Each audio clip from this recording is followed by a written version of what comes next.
6652페이지 양쪽 가로 3번 심판에 의한 회복시대 말라기 전 바로 식전입니다. 11장 1절로 17절 보면 멸망의 선언 및 목자들과 한 목자에 대한 심판을 예언하는 그런 내용이 나옵니다.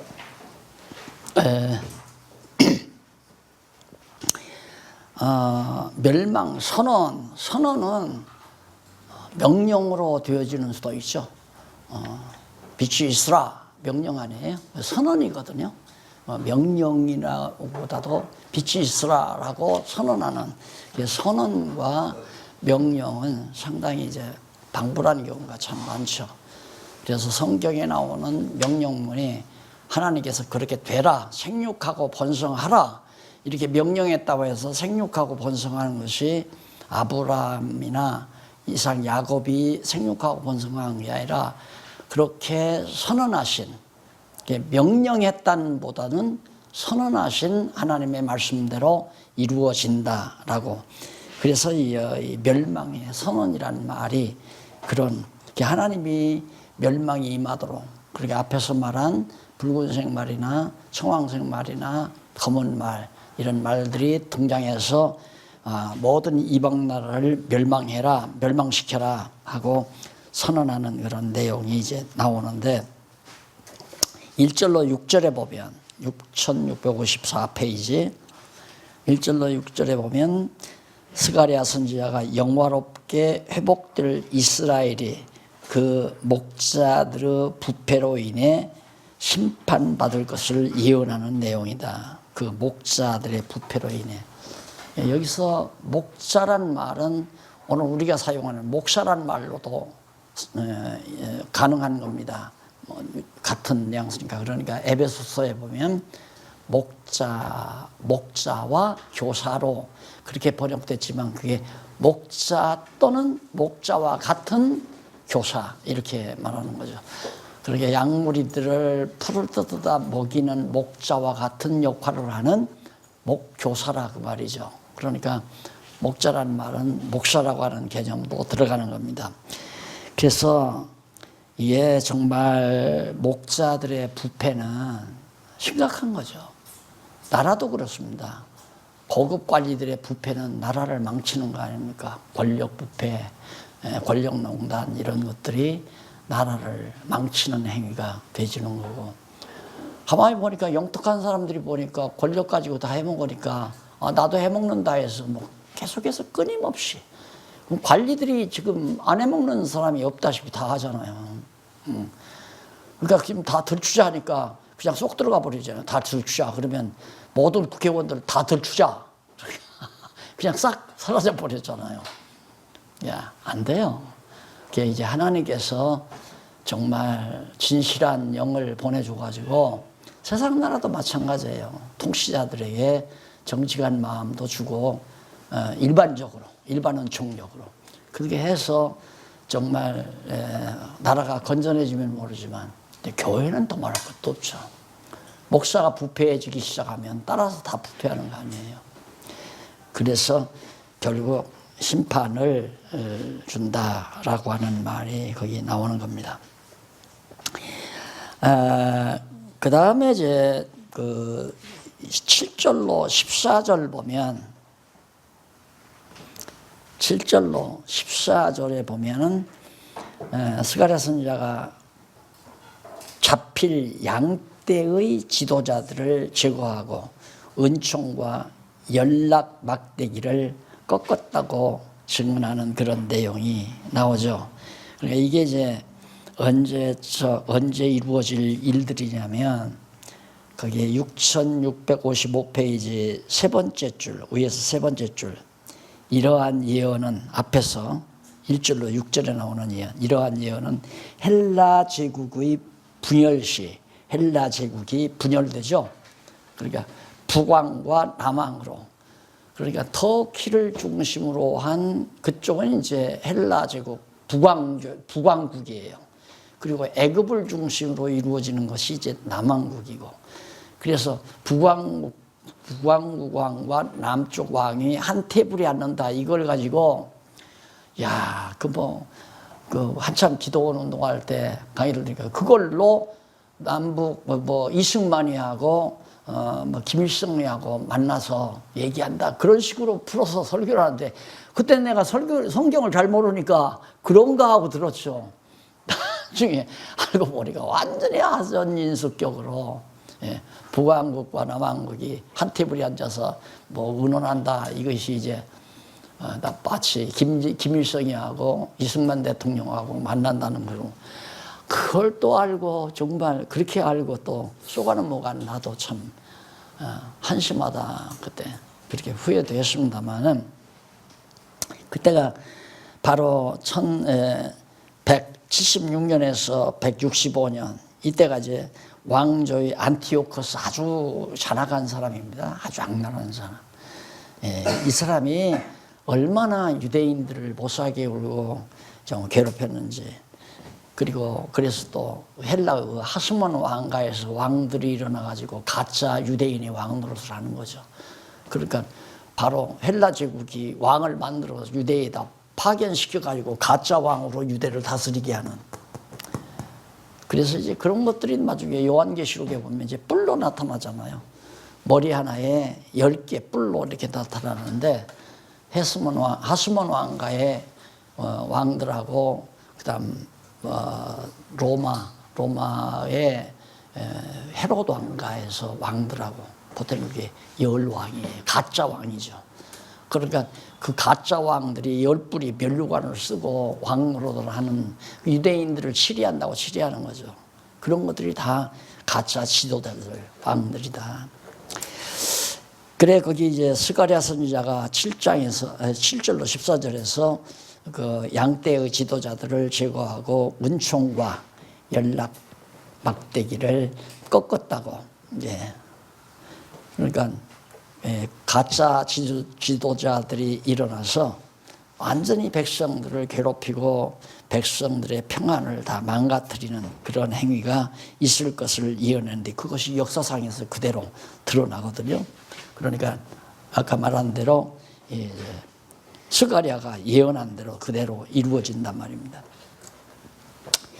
그래서 거기에 7절로 14절 거기서부터 아래로 7째 줄 중간에 보면 여기 잡힐 양떼는 헬라 제국의 분열시대 북방왕 셀루커스 왕조와 안티오코스 4세에 의해서 사로잡힐 유다 백성을 가리키는 것으로 그렇게 사료가 됩니다. 그러니까 안티오코스 때에 헬라 제국 때에 유다 백성들을 다 사로잡아가고 또 그런 장난들을 했잖아요. 그런 것들이 바로 이 스가랴 선지자가 예언된 대로 다 이루어진 것이다. 그래서 이 부분은 중간사를 잘 읽어보시면 자세하게 나와 있습니다. 일일이 여기서 다 말씀드리기는 그렇고 대개 기록해 놓은 것을 참조해 보시면서 정리하시면 되겠습니다. 그 다음에 이제 넘어가서 12장 1절로 14절 보면 6658페이지 승리의 날에 백성이 찌른 자를 보고 애통할 것을 예언합니다. 승리의 날에. 그건 승리의 날이라는 것은 결국 예수 그리스도가 오셔서 십자가에 못 박혀 죽으시고 이제 다시 부활하는 그때를 말하는 거예요. 승리의 날입니다. 예, 이스라엘의 승리, 진짜 승리는 이스라엘 유대인의 왕으로 오신 예수 그리스도가 십자가에 못 박혀 죽어서 패배자가 됐지만은 3년 만에 부활하심으로 승리했잖아요. 그래서 이 예수님께서 이제 옆구리 찔리실 때 요 성경 구절을 인용을 하죠. 찌른 자도 보리라 했듯이 바로 예수를 찔러 죽인 참으로 찌른 그런 로마 군병들도 예수가 부활하신 사실을 눈으로 보게 된 그런 사실을 지금 예언하고 있는 거예요. 거기도 역시 안티오코스가 계속 등장합니다. 그래서 이 분야에 이 스가랴서 연구를 구체적으로 하시려면 잘된 정확하게 잘 쓴 중간사 역사서를 놓고 목사님들이 특별히 이제 이 분야를 집중력을 위해 매우 중요한 부분입니다. 이게 이제 요한계시록을 해석하는 데 있어서도 이 부분이 매우 중요하고요. 시간 나는 대로 한번 해보시기 바랍니다. 7절로 14절 스가랴 선지자가 유다를 구원하는 날에 영을 받은 백성이 찌른 자를 보고 애통할 것을, 그러니까 예수 그리스도가 부활 승천하신 이 사실을 보고 이제 애통하게 될 것을 예언하는데, 그대로 역사에서 이루어진 것은 우리가 신약 성경을 통해서도 잘 알 수 있습니다. 이렇게 해서 이제 이런 모두는, 이런 사실들은 12장에 있는 예언은 여기 6661페이지 위에서 이 위에서 세 번째 줄 제일 끝부분 6661페이지 위에서 세 번째 줄 끝부분, 이는 이런 모든 내용은 장차 오실 메시아가 이방인의 손에 넘겨져 창에 찔려 죽임을 당한 사실을 유대인들이 깨닫고 애통한 사실에 대한 예표로서의 모형과 그림자이다. 이렇게 스가랴 선지자는 유다를 구원하는 날에 영을 받은 백성이 찌른 자를 보고 애통할 것이다. 바울이 너희가 그를 메시아를 십자가에 못 박아 죽였느니라 했을 때 막 어찌할까 하고 애통하고 그랬잖아요. 사도행전에 보면 바로 그런 것들이 이제 바로 스가랴 선지자의 예언이 그대로 성취된 사실을 확증할 수 있습니다. 자, 그다음 마지막 부분으로 이제 사주에 의한 회복인데 13절로 14절에 나옵니다. 13장에서 14장에 사주에 의해서 회복한다. 그런 모든 그런 거 회복은 장차 이제 이렇게 했을 때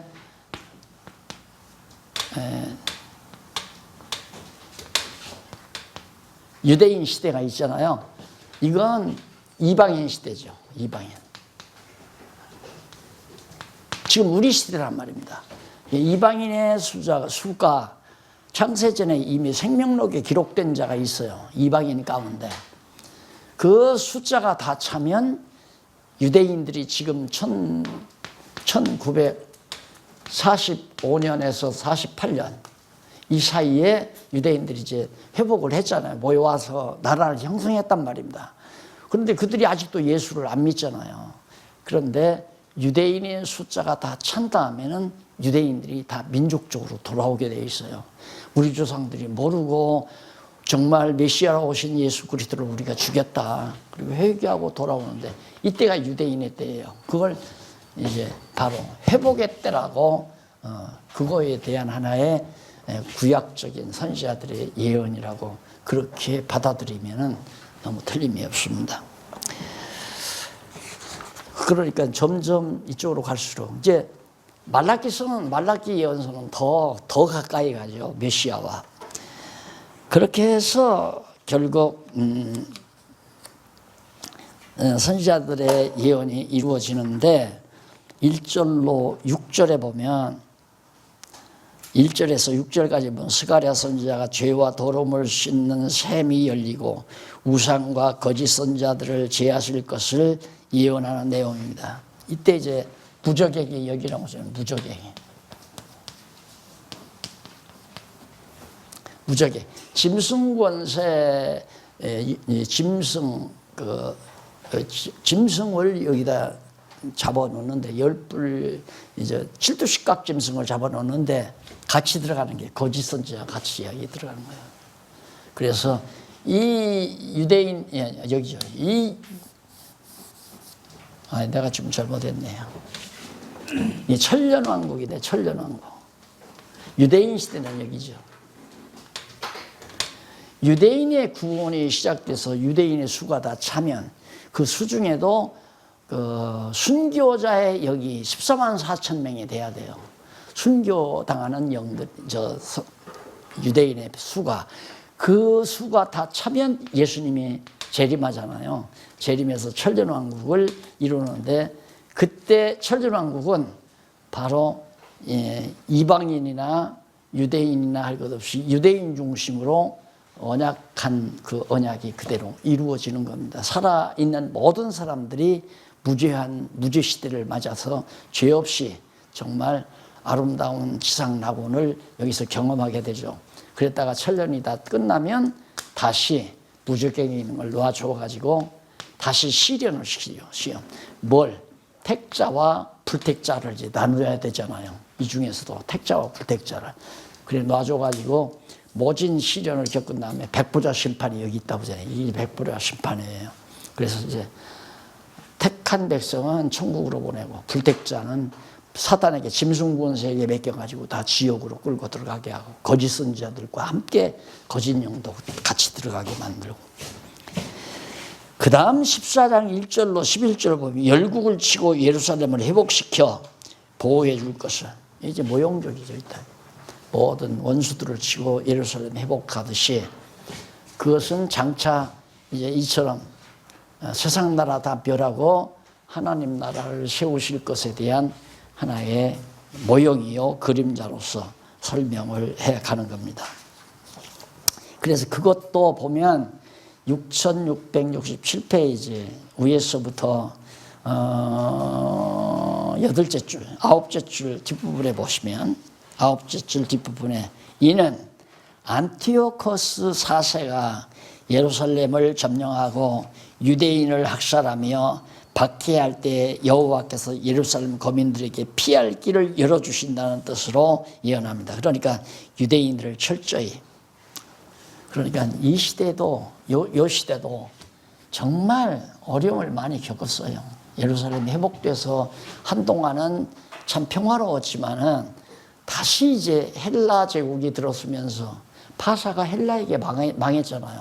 그 헬라 제국이 들어서면서 특히 북방왕 안티오코스 북방왕가의 그 안티오코스가 나타나가지고 얼마나 유대인들을 핍박했는지 잡아가고 모진 시련을 주고 그런 것들 속에서도 하나님께서 철저히 유대인을 보호하셨다. 그 이유는 유대인의 왕으로 예수 그리스도를 보내시기 위한 하나님의 특별한 배려가 거기 나타나는 거죠.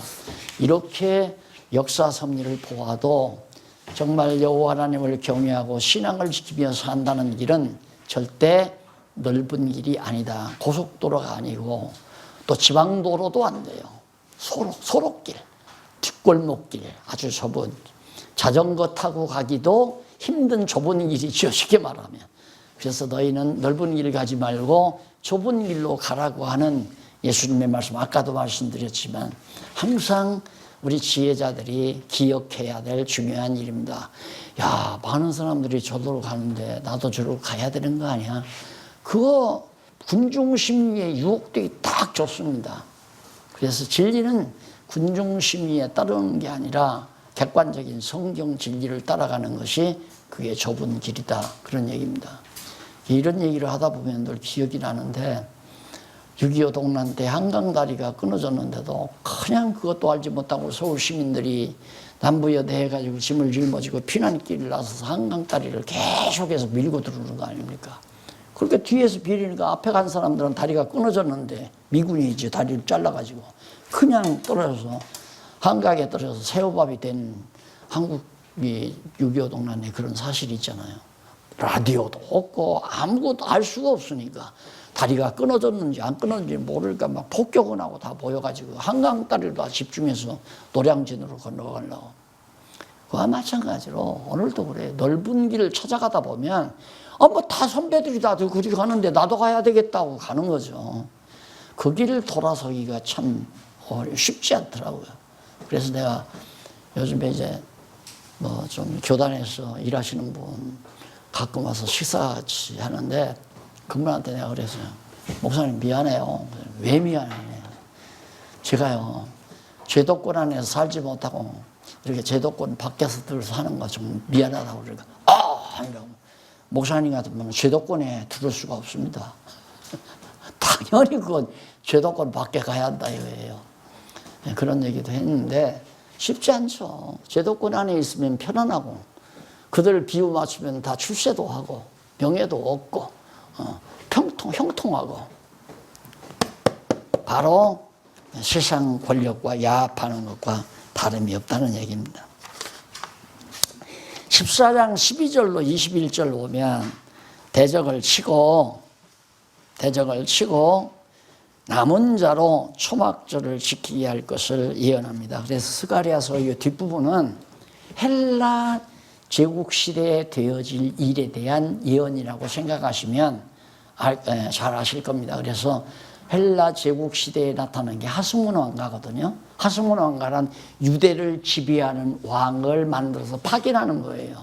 그러니까 쉽게 말하면 헬라 제국의 충성자를 왕으로 세워주는 거예요. 이완용이처럼 일본에 충성하는 이완용이를 세워놓는 것처럼 그런 식으로 하스몬 왕가가 왕이 아닌 왕을 세워서 다스렸다 이 말입니다. 그런 분야에 대한 예언이라고 생각을 하시면 틀림이 없습니다. 자, 이렇게 해서 이제 12절로 21절 보면 대적을 치고 남은 자로 초막절을 지키게 한다. 이 초막절이란 뭡니까? 모세 시대예요. 초막절. 애굽에서 구출할 때, 애굽 땅 종되었던 집에서 구출할 때 초막을 풀로 막을 치고, 애굽에서 나와가지고 풀로 막을 치고 6월절 바르죠. 6월절이나. 그래서 거기에 이제 머물면서 바로 양 잡아서 고기를 먹고 그 피를 갖다 문설주에 바르는 행사, 그게 초막절이에요. 6월절 지키는 방법. 그래서 이 초막절을 지켰다고 하는 것은 이스라엘 민족이 애굽 땅 종되었던 집에서 인도하여 내신 여호와를 잊지 않고 기억하게 됐다는 얘기입니다. 그래서 성경은 결국 이렇게 하나님께서 모질게 시련 주고 회복시키고 시련 주고 회복시키고 그런 모두가 다 여호와 하나님이 잊어버리고 망령되이 일컬을까 봐 여호와 하나님 하신 일을 다 잊어버리고 입으로만 주여 주여 여호와여 여호와여 할까 봐서 그러지 못하게 이렇게 섭리를 통하여 여호와의 하신 일, 애굽 땅 종되었던 집에서 인도하여 내서 다윗 왕조를 세워가지고 이렇게 이끌어오신 여호와를 기억하면서 초막절을 지켰다는 겁니다. 초막절. 그래서 이 초막절을 지켰다고 하는 말은 아주 굉장한 의미를 다 내포하고 있잖아요. 그러니까 우리는 여호와 하나님을 기억할 때 그냥 이름만 기억하는 게 아니라 인류 역사를 이렇게 다 주관하시고 언약하시고 언약대로 섭리하시고 그런 이유가 여호와를 여호와답게 경외케 하려는 것이라는 게 너무 분명히 다가오잖아요. 왜 하나님이 이렇게 하시는가? 여호와 하나님 제대로 알고 경외해라 이거죠. 알고. 그냥 이름만 부르지 말고 이름만 부르는 건 망령 때 일컫는 거니까 그러지 말라는 얘기입니다. 그래서 스가랴 선지자의 마지막 결론은 결국 초막절을 지키게 하겠다 내가. 그렇게 여호와 기억하고 제대로 여호와 섬기게 하겠다 그 말이 초막절을 지키겠다는 말은. 그래서 이런 내용으로 바로 이 스가랴 선지서 예언서가 마무리됩니다. 그 다음에 이제 넘어가서 말라기가 나오는데요. 말라기 선지자의 예언이 6673페이지 나옵니다. 말라기는 4장까지 나오죠. 그 내용 의미 분석을 해보면 1장과 2장은 제사의 부패에 대한 예언 내용이에요. 책망. 그 다음 3장과 4장은 제사를 회복해 주실 것에 대한. 자, 여기 이제 학계, 스가랴, 여기죠, 여기. 학계, 스가랴, 말라기. 이 선지자인데 학계는 왜 가만히 있느냐? 열심히 해서 성전 지어야지 재건해라. 내가 너희와 함께 할 테니까 재건해라. 그러게 예언이고 스가랴는 내가 계획한 대로 내가 설계한 대로 내가 성전을 회복시키겠다. 약속이 담겨진 예언이고 그대로 스가랴에게 언약하신 대로 성전이 회복됐어요. 그 에스라 느헤미야 에스라 느헤미야 시대에 특별히 성전이 세워졌잖아요. 그리고 성전도 세워지고 예루살렘의 성곽도 다 쌓여지고, 그러면 제사가 잘 드려져야 되죠. 그런데 그러고 나니까 평안해요. 성전 짓고 그러니까 평안하고 제가 배도 부르고, 자 그러니까 거기서 또 부패가 오잖아요. 백성들이 11조 가져라니까 11조를 안 갖고 와. 근데 가져와도 어떤 사람은 다 줄여서 가져오고, 또 재물 가져오는 것도 양들 나오면 제일 흠없는 것으로 가져와야 되는데 눈먼 것이나 다리 저는 것, 어차피 저거 죽여서 피 흘려서 죽일 건데 구태여 건강한 양 먹으러 주나. 그렇게 건강한 양은 자기들이 새끼 낳고 길러야 되니까 안 내놓고 병든 거, 그냥 피부병 있는 거, 눈먼 거, 다리 저는 거, 이런 것들로 갖다 11조를 내니까 제사장들도 이제는 태만해졌어요. 태만해져가지고 백성들이 11조 제대로 안 가니까 제사도 잘 안 지내고, 그래서 하나님이 결국에는 또 한 번 진노하면서 제사의 부패를 책망하는 내용이 1장과 2장에 나옵니다. 그럼 부패가 누가 부패하는가? 제사장들에 대한 책망이에요. 너들 왜 제사를 그따위로 드리냐 이거예요. 그게 이제 1장에서부터 2장 9절까지가 바로 제사장들의 책망이고요. 그 책망의 내용은 우선 참 재미난 게 뭐냐면, 야곱은 사랑하고 에서는 미워했으나 불신할 것을 예언합니다. 그러니까 여호와께서 말라기로 이스라엘에게 말씀하신 경고를 하면서 2절, 여호와께서 가라사대 내가 너희를 사랑하였노라, 즉 야곱을 사랑했다 이 말이야. 하나 너희는 이르기를 주께서 어떻게 우리를 사랑하느냐이까 하는도다. 예, 이걸 모르니까, 여기서 초막절을 모르니까, 이 하나님을 알지 못하니까 언제 우리를 사랑해요? 이게 사랑한 거 아니에요? 이것도 사랑한 거. 물론 이것도 다 사랑한 거죠. 애굽에서 종살이하는 것도 사랑이죠. 사실은 여호와 하나님 경외하고 살게 하시려는 섭리니까 사랑의 섭리인데, 백성들이 생각하는 사랑은 좀 우리 편안하게 마음대로 좀 잘 먹고 잘 살게 해달라. 그러니까 하나님 그렇게 안 했으니까 언제 우리 사랑했습니까? 이런 얘기가 나오는 거 아니겠어요? 그래서 나 여호와가 말하노라, 에서는 야곱의 형이 아니냐. 그러나 내가 야곱을 사랑하였고 에서는 미워하였으며. 뱃속에서부터 하나님께서, 그러니까 야곱 이스라엘 백성은 사랑했고 에서는 벌써 가나안 땅에서 쫓겨나가지고 에돔 땅에 가서 살지 않았어요. 이렇게 분명히 야곱을 사랑했는데도 우리를 얼마나 언제 사랑했느냐, 그러고 반항하는 그런 대목이 나오는. 그 다음 사랑했는데 불신한다. 하나님께서, 여호와께서 야곱의 후손은 사랑했는데 야곱의 후손이 하나님을 배신한다 이거죠. 불신한다, 믿지 않는다. 그러면서 6절로 14절 부패를 책망하고 패한 제사가 회복될 것과 저주를 예언합니다. 그러니까 하나님께서 그거예요. 야, 너희들 더럽고 치사한, 여기죠, 더럽고 치사한 제사 이제 안 받겠다. 예, 눈 먼 것으로 제물 드리고 다 곰팡이 난 음식으로, 떡도 늘 매일 아침 그 떡을 해다가 김이 물씬 나는 것으로 떡상에다가 차려놓고, 등불도 아침에 태양이 떠오르면 끄고 저녁에 태양이 지고 어둠이 깔리면 등불을 켜고 그래야 하는데, 한 번 켜놓으면 그냥 있고, 그 다음 떡도 한 번 갖다 올려놓으면 누가 먹는 것도 아니니까 그냥 요즘에는 플라스틱 떡으로 그냥 제사 지내듯이 갖다가 딱 놓고 곰팡이가 싫든가 파리가 날라와서 뭐 버러지를 만들든가 관계없이 내버려두고, 그러니까 또 재물은 갖다가 눈먼 것 잡아서 피 흘려서 드리고, 제사장들이 그런 건데 던져야 되거든요. 왜 이런 거 가져왔나요? 제사장들이 정신 차려서 백성들을 가리켜야 하는데 그냥 백성들 비유 맞춰가지고 말하고 함께 거짓들을 하니까 하나님께서 나 더럽고 치사한 짐을 안 받겠다. 제사 드리지 말라 이거예요. 그게 바로 그 말라기 선자의 예언을 뒷받침하는 것처럼 예수님이 사마리아 여인을 만났어요.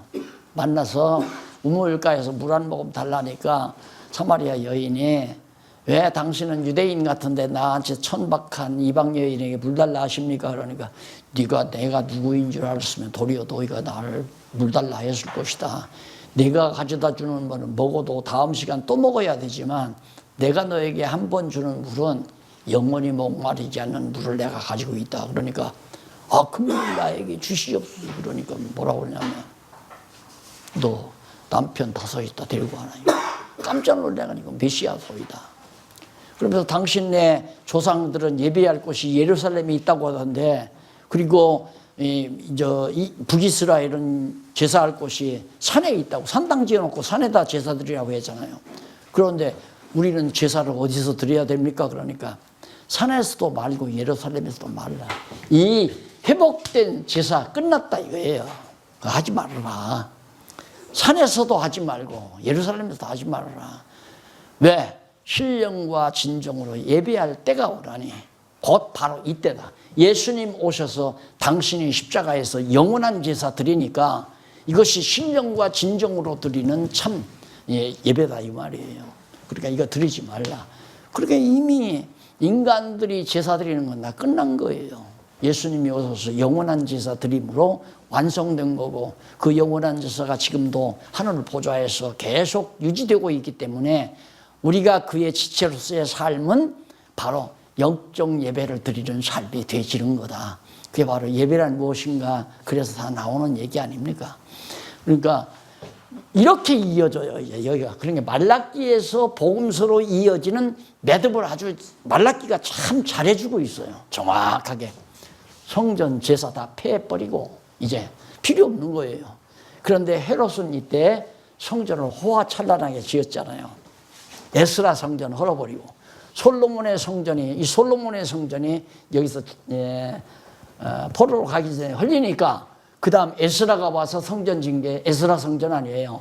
에스라 성전이 또 헐려버리고 헤롯이 로마 제국의 헤롯이 성전을 다시 크게 정치적으로 이제 유대인들의 마음을 살려고 이게 제자들이 그걸 자랑한 거 아닙니까? 헐어버리라.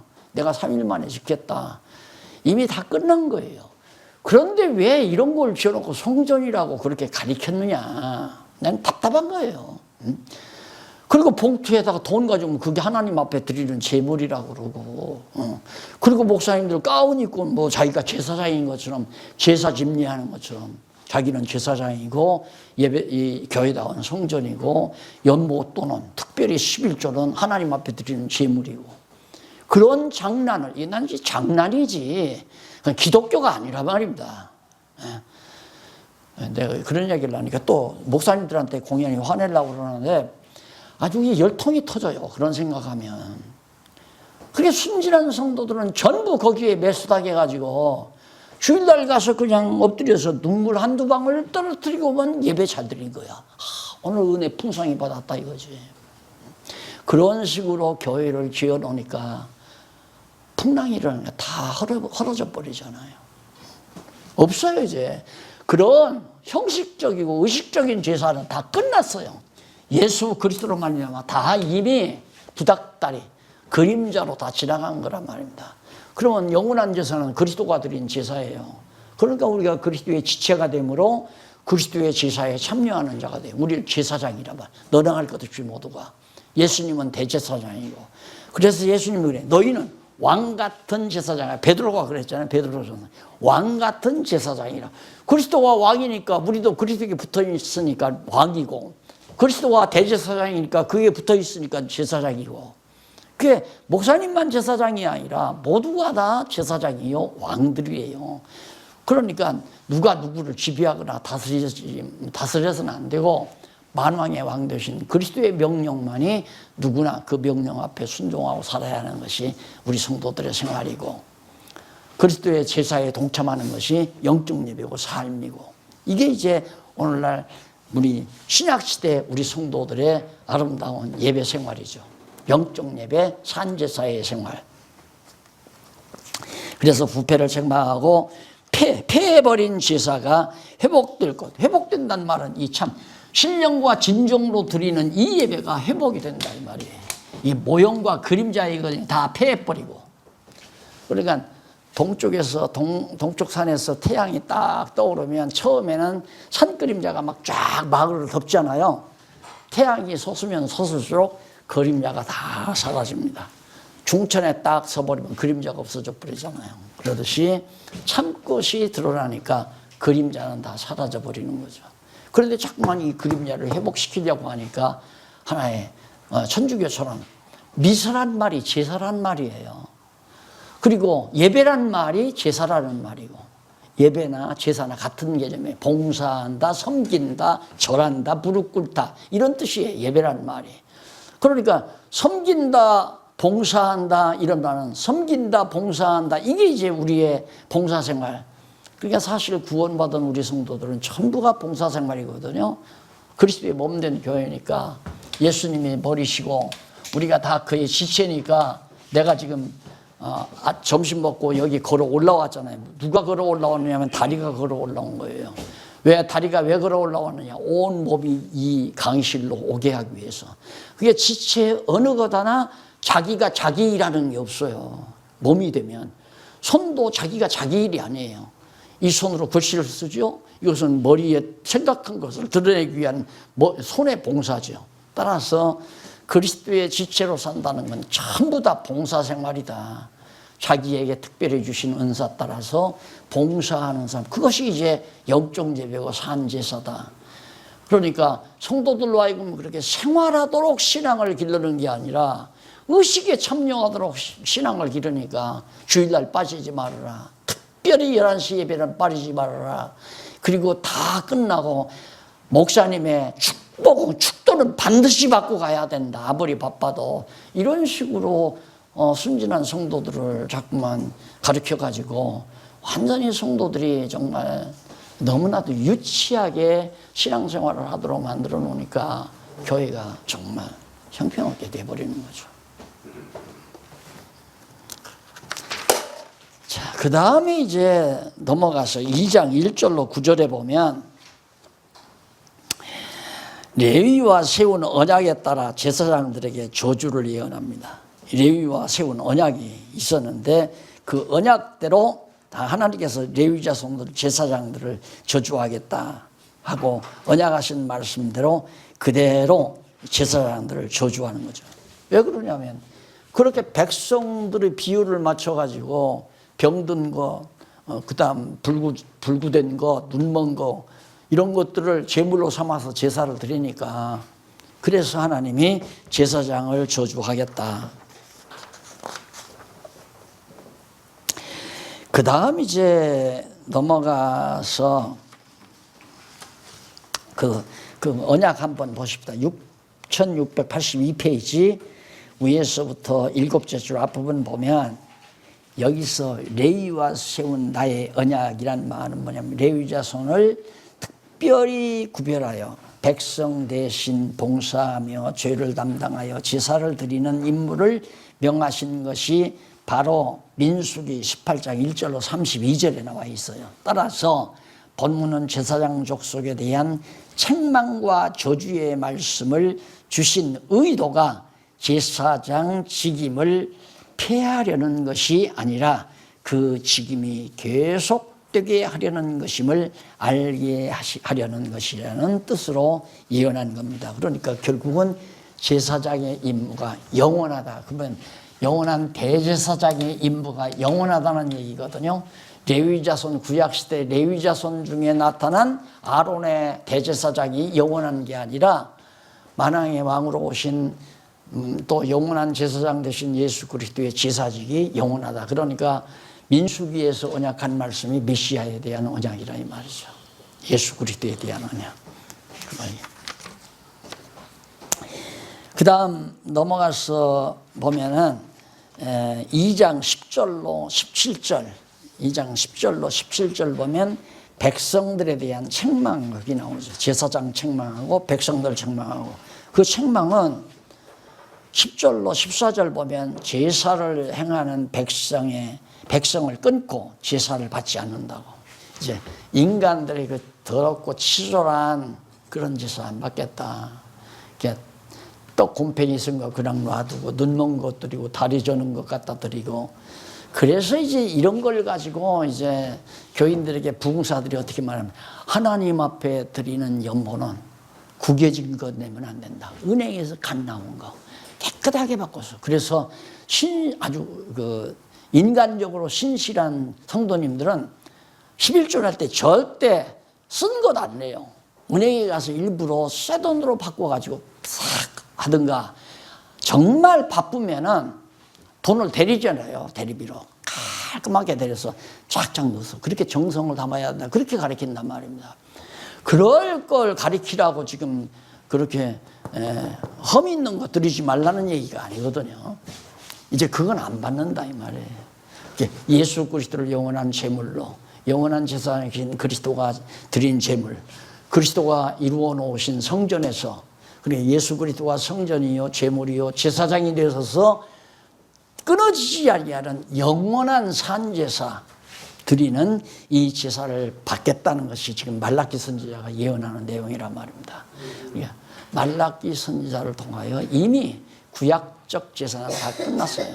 그걸 신약에서 재현하려면 안 되는데 로만 캐톨릭이 지금 그걸 재현하잖아요. 형식도 이상하게 뭘 갖다 뿌리고 무슨 뭐 향 뿌린다고 뿌리고 뭘 가서 꺼내가지고 갖다 주고 먹이고 뭐 성부와 성자와 성 이러면서 정말 순진한 성도들의 영혼을 갈취하는 그런 망나니 같은 일을 한다는 것은 참으로 기독교를 너무나 모독하는 행위가 아닌가. 그런데 그걸 지금 개신교가 닮아가겠다는데 하나님이 허락해야 닮아가겠지만 분통은 터지죠. 생각하면.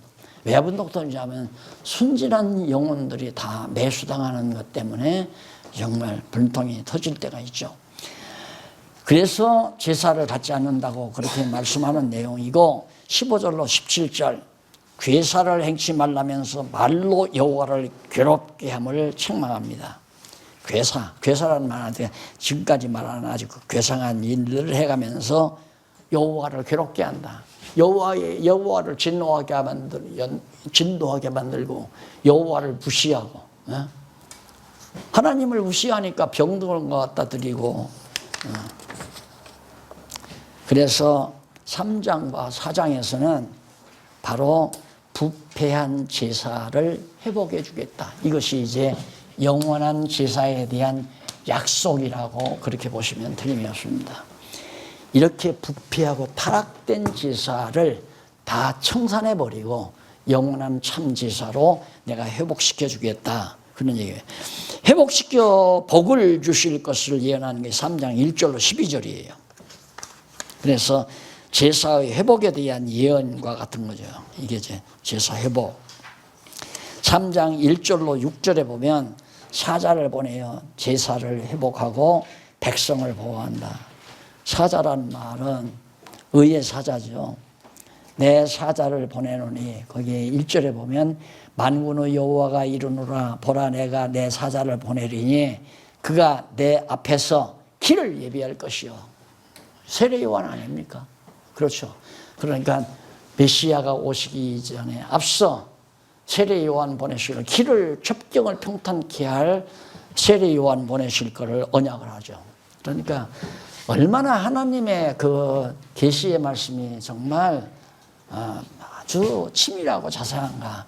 여기 와서는 정말 직접 세례 요한도 언급하고 또 의의 사자도 예수 그리스도 보내실 것도 직접 얘기하고 그래서 말라기 선지자가 마태복음과 이어지는 아주 짜스트로 정확하게 매듭으로 이어지는 중요한 가지죠. 구약과 신약을 연결시켜주는. 그래서 구약과 신약은 다른 것이 아니라 묵은 것, 옛 것은 사라져버리고 새로운 것으로 시작되는 그래서 신약이고 이것은 옛 것이니까 구약이고 그래서 구약과 신약이라는 말은 너무도 잘 표현된 말이라고 난 생각해요. 그 언제부터 했는지 난 역사적으로 그걸 못 찾아봤는데 누가 구약이라고 하고 누가 신약이라고 했나. 성경에는 구약, 신약이 없거든요. 그런데 구약이라고 하고 신약이라고 하고 이렇게 말한 것은 너무 잘 표현된 얘기다. 그렇게 생각을 합니다. 자, 그러면 이쯤 세례요한까지 나왔으면 뭐 말라기서는 거의 다 끝났잖아요. 그 다음에 3장 7절로 12절에 보면 돌아와 온전한 11조를 드리라며 복을 붓는다고 약속을 합니다. 너희들이. 그래 이제 온전한 11조란 말은 추석 때 사과 한 상자가 들어왔다. 사과가 30개 들었더라. 그러면 3개 갖다 내야 한다 이거예요. 그렇게 실천하라고 부흥사들이 다 가르쳤잖아요. 그게 온전한 거다. 누가 책 사보라고 목사님에게 5만 원 드렸다. 그러면 그것도 5천 원 받쳐야 한다 이거야. 이게 온전한 11조라는 거예요. 그런데 그게 아니고 온전한 11조라고 하는 것은 이 10분의 1이라고 하는 건 예를 들어서 사과를 10개를 땄으면 땅에서 나지 않았어요. 땅에다가 나무 심어서 10개를 땄으니까 땅에서 난 건 불계라는 거예요. 거룩한 백성은 하늘에서 내려오는 만나를 먹어야 되는데 이게 하늘에서 내려오는 것만이 거룩한데 가나안 땅 들어가서는 땅 개발해서 거기서 과일 심고 이 짐승 먹여서 살기 때문에 10개 중에 하나를 갖다가 하나님께 11조를 내서 제물로 드리면 나머지 9개도 다 거룩한 하나님의 것이 된다는 얘기입니다. 거룩한 것이. 그러니까 거룩해진 것이 아닌 땅에서 난 불길한 것들을 거룩한 것으로 바꾸는 하나의 제도가 10개 중에 하나를 갖다 내는 거라 말입니다. 그래서 이것을 하나님께 제물로 드리면 나머지 9도 다 하나님 것으로 거룩한 것으로 그렇게 인쳐주는 제도가 11조 제도란 말이에요. 그런데 여기서 이제 하나님 앞에 11조를 잘 안 내니까 제사장들이 태만해지고 또 11조도 제대로 병든 것, 썩은 것 이런 걸로 드리니까 하나님이 이게 끝내버리시고 온전한 걸 드리라. 그러면 이게 이제 온전한 거 아니에요. 네. 예수님 한 분이 하나님 앞에 제물로 드려지심으로 나머지 모든 우리 하나님의 택한 백성들이 다 거룩하게 되어진다고 하는 이 진정한 참 11조의 의미가 온전한 것으로 끝나는 거죠. 그렇게 하나님이 해주시겠다 이거예요. 그러니까 그리스도가 우리 대신 드려짐으로 우리는 거룩한 백성 된 거 아니에요? 약속들 하나님이 언약의 말씀대로. 그런데 그걸 갖다가 오늘날 그냥 여기서 자꾸 실시하려고 하는 것은 자꾸 신앙을 다시 옛날 그림자 모형세계로 끌어가려는 거죠. 그러니까 아까도 내가 말씀드렸지만 여러분 이제 우리는 우리 것이라는 아무것도 없습니다. 다 하나님의 것을 우리가 청지기가 돼서 하나님께 맡아놓은 겁니다. 청지기로 맡아놓은 겁니다. 그러니까 천국 비유들잖아요. 그러니까 성경에 복음서에 나오는 천국 비유를 잘 살펴보면 교회에 대한 진리가 나와요. 교회 진리가. 그러니까 천국 비유가 뭐냐면 주인이 타국에 갈 때 일일이 달란트를 맡기고 갔다. 5달란트, 1달란트, 100달란트 이렇게 맡기고 갔어요. 얼마 있다가 돌아오니까 그냥 1달란트 그냥 가지고 온 거야. 이자도 안 길리고 책망하잖아요. 하나님께서 맡겨놓은 거니까 오늘 우리가 이 땅 위에 사는 동안 가지고 있는 모든 소유, 자녀도 마찬가지고 재산도 마찬가지고 지식도 마찬가지고 건강도 마찬가지고 어느 것 하나 그리스도가 하나님 앞에 드려졌기 때문에 하나님의 것이 아닌 거 아무것도 없죠. 모두가 다 하나님 것이니까 그러면 하나님 것이라면 하나님 뜻대로 쓰는 게 맞잖아요. 근데 하나님 것 갖고 자기 마음대로 쓴다고 하는 건 그건 범죄 행위죠. 그것도 잘못된 거란 말입니다. 교인들을 그런 경지까지 말씀으로 잘 양육을 시켜놔야 사나 죽으나 주를 위하여가 나오죠. 살아도 죽어도 주를 위하여. 그래 그렇게 되면 어떻게 주를 위해서 어떻게 사나 잘 살피는 겁니다. 뭔가 주를 위해서 살고 싶어서. 그러면 예를 들어서 예를 쉽게 말해 선교 일이 벌어졌다 아니면 어디에 복음 전파하는 일이 이루어졌다 하면 나도 다 나오게 돼 있어요. 그러니까 그렇게 믿음이 그렇게 자라나야 되는데 이렇게 가르치지를 않으니까 이걸로만 계속해서 그래서 그냥 그 어려운 가정에서 그냥 열애 하나 그냥 내면 그건 현찮게 생각하고 부자가 열애 하나 안 내도 한 달에 1억씩 버는 사람이 돈 100만 원을 냈다. 100분의 1밖에 안 냈잖아요.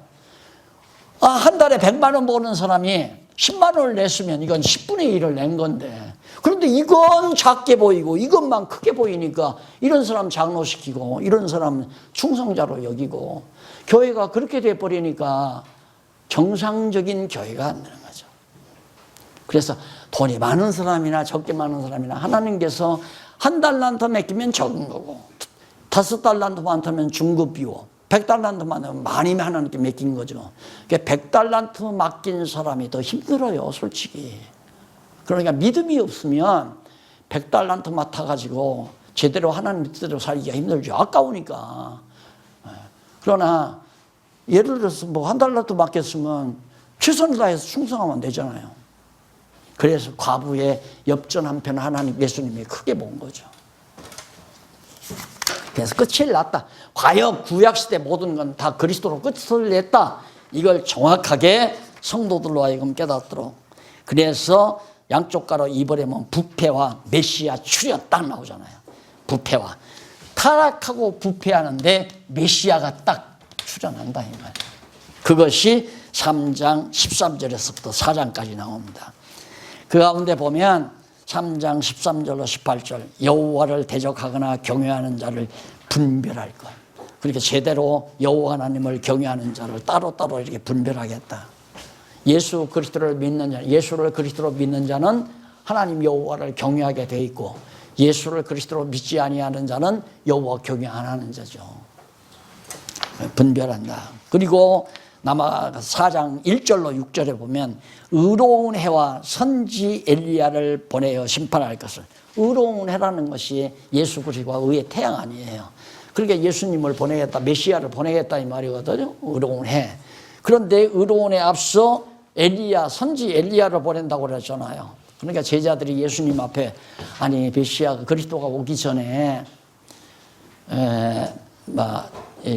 엘리야가 온다고 그랬는데 언제 옵니까? 예수님께 물으니까 예수님이 너희가 믿을진대 오리라 한 엘리야가 세례 요한이다 말하잖아요, 예수님이.